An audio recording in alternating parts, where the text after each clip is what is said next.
So someone asked me today how to do this algebra problem, and it's actually similar to when you add fractions that aren't with letters, algebra.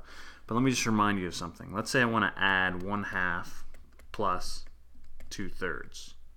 Normally what you do is you find the least common denominator between the two. The easiest way to make sure the denominator, the bottom of the answer, is divisible by both 2 and 3 is to just multiply 2 times 3, and that'll work every single time. So 2 times 3 will give you 6 on the bottom of the answer. Now, whatever you do to the bottom, you also have to do to the top so that you don't change the numbers.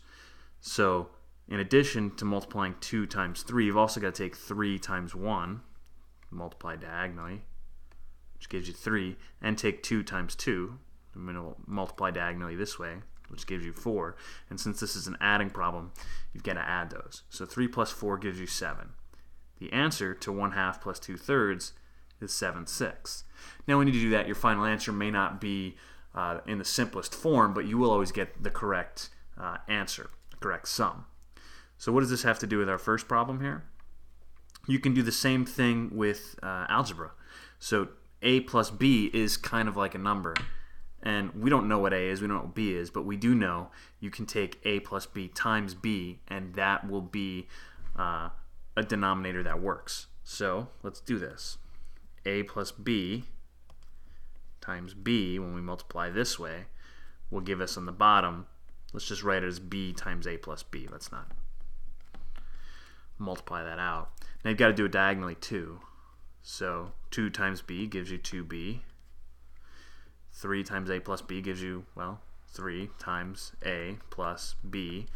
And since this is subtraction, we're going to subtract those. So you get 2b minus 3 times a plus b.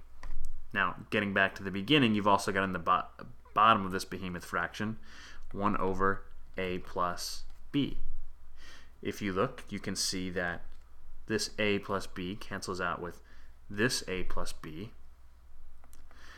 That's going to give us in the bottom of our answer a b.